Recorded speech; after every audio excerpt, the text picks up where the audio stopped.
Good evening and welcome to the last and final episode of the exercise stories. So with this we'll be finishing this first series of exercise stories. So what we're going to see today is about how this brain via its nerves goes and recruits a specific group of muscle fibers so as to bring about a effective muscle contraction or a movement. When we do a exercise also the same thing happens. Okay. And secondly, we are going to see little bit about muscle tension. Okay, with this we are going to finish this episode. So first, coming to the muscle fibers, as I had said before, the brain sends its signals via the nerves so as to make sure the muscle fiber contracts and bring about an effective movement. Okay, these nerves are made up of small cells called as the neurons. Okay, so each neuron branches itself to get connected to a group of muscle fibers. Imagine muscle, single muscle if you take, it is made up of n number of muscle fibers. Okay, so each specific neuron is connected to a specific group of muscle fibers, not the entire. Okay, so this one particular neuron along with a group of muscle fibers, what it gets connected to is called as a motor unit. Okay, so when that particular neuron gets activated, that particular group of muscle fibers alone gets into contraction. Okay, when a group of neuron gets, or when a group of motor unit gets fired up, okay, all together as a sum, it fires a group of muscle fibers of that particular muscle, bringing about a much more effective contraction.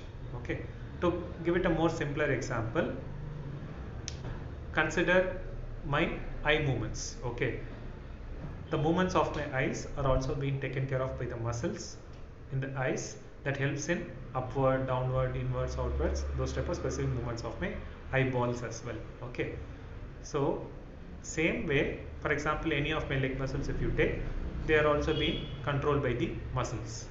For example, let us take the example of a calf muscle. Now we are going to compare this calf muscle with that of the eye muscles. Okay, so what it is said is, a single nerve fiber of the eye muscle, okay, a single nerve fiber of the eye muscle, maximum it goes and supplies 2 muscle fibers only. Okay, for example, in the case of my calf muscle, a single nerve fiber goes and supplies to almost 10,000 muscle fibers in the calf muscle. Okay, so that is how much the difference the range is. Okay, so why it is being supplied in that particular manner is, which is what we call as the muscle recruitment or the muscle fiber recruitment. Okay, the nerve cells, to how much ever muscle fibers it is being connected to, is based on the need or the action or the movement what is being performed. Okay, for example, my eye movements needs to be more precise. Okay, so for this precision type of activities, the nerves needs to be more specific to whichever muscle fibers it is being connected to bring about specific type of movements. Okay, whereas now considering the calf muscle, okay, wherein a lot of energy or a lot of strength is required, so as when a particular group of nerves cells are being stimulated, or when the signals comes to it to bring about a contraction, it fires a group of muscle fibers. Okay, it requires that much of force or the energy to push the leg forward, either for walking or for running or whatever it might be. Okay, so hope this is clear in making you understand about the muscle fiber recruitment. Okay, so muscle fiber recruitment is nothing but the nerve cells goes and attaches itself to the muscle fibers to bring about the contraction, as we had seen before. Okay, it is not same in all type of muscles. Okay, the muscles which requires a lot of energy or a lot of strength, a lot of force enough to move the body or to move a particular object, those muscle fibers are getting innervated in huge numbers even by a single particular neuron. Whereas on vice versa, if you see a particular muscle or which is involved in very precision type of activities, like for example when we take the eye muscles or when we take a specific type of the hand musculatures, here one particular neuron supplies only a few muscle fibers. Okay, so this is how the muscle fiber recruitment differs from one muscle to the other muscle. Okay, now coming back to the last concept, what we call as the muscle tension.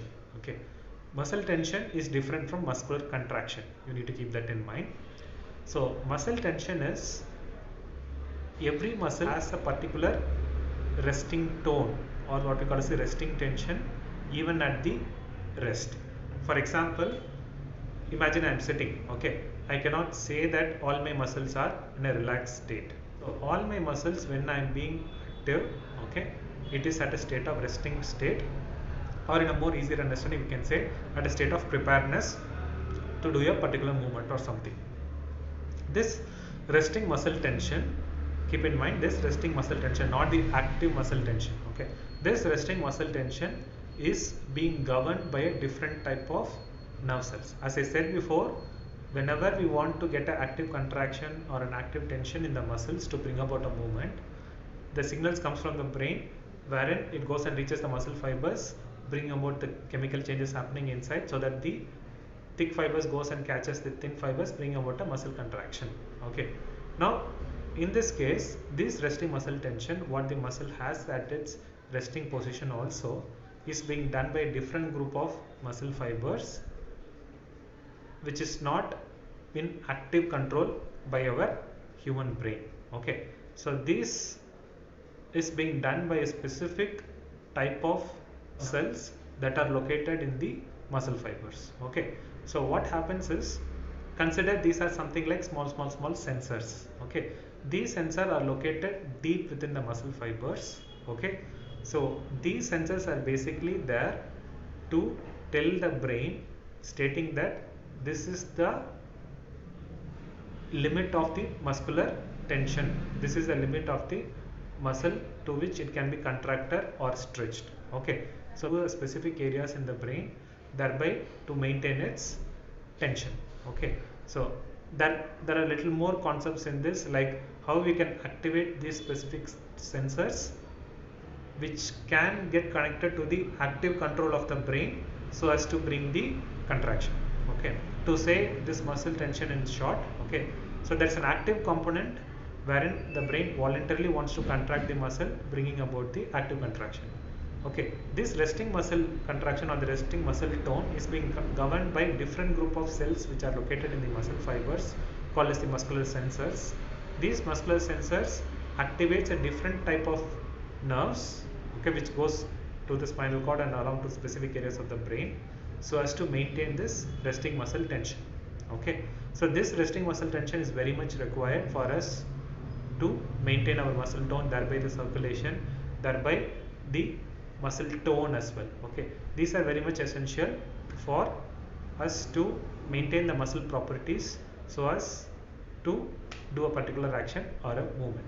Okay, so with this we come to the last episode of the exercise stories. Hope this was very clear, and some of you who wanted a Tamil version of it, please stay tuned. Tomorrow you will have the Tamil version of the entire 5 episodes, so that it is more better and clear understanding for you.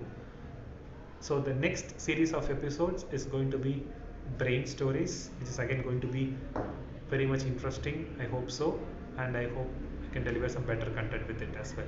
Okay, so people who haven't yet replied for the trivia question, please do it. Okay, so go and check out the trivia video as well. Okay, and do subscribe, like and share the videos, and see you soon in another episode. Thank you. Bye bye.